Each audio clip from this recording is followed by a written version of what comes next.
Good morning guys. Welcome back to our channel. For today's video, mag-share lang tayo ng ating gagawin, which is yung pag-check ng audio quality ng setup na ginawa natin, which is yung wireless connection between nung ating intercom and then yung ating action camera.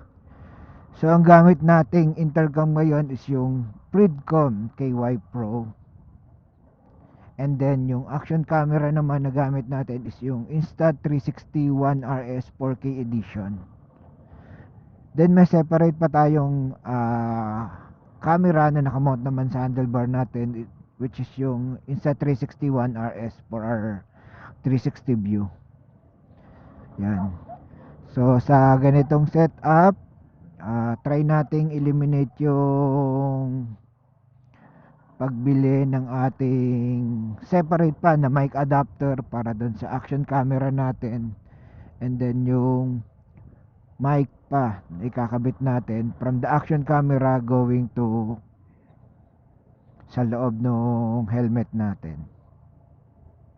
So ano bang magiging kagandahan ng ganitong setup?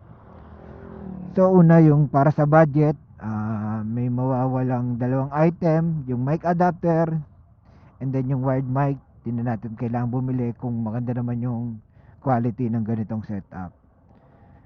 Then yung pag setup mo nga paanong physical na wire nung mic mo from the action camera going doon sa loob ng helmet natin. So mababawasan yung hirap ng pag-harness ng wire, and then kung saan mo pa siya itatago sa loob ng helmet, and then saan mo pa mismo ipupesto yung mismong mic, since meron ng mic na nakamount sa harap ng ating helmet. Yun yung mic ng intercom natin. So yung slot doon sa loob ng helmet natin occupied na nung mic nung ating KY Pro. So dagdag problema pa kung may wired mic tayo from action camera natin, then sa natin siya ipopwesto. So tatest lang natin to around 1 to 2 minutes para yun nga, may share natin sa mga viewers natin yung quality ng audio ng ganitong setup. Okay, so medyo halos wala akong nakakasabay sa kalsada ngayon, bukod dun sa mga bikers. Then walang motor, walang mga four wheel na pababa ngayon dito going to Talisay. Yan. So yung panahon din, maganda siya, kulimlim. Tapos hindi siya naulan, kaya perfect talaga para sa pagmomotor. Yan. Okay. Yan.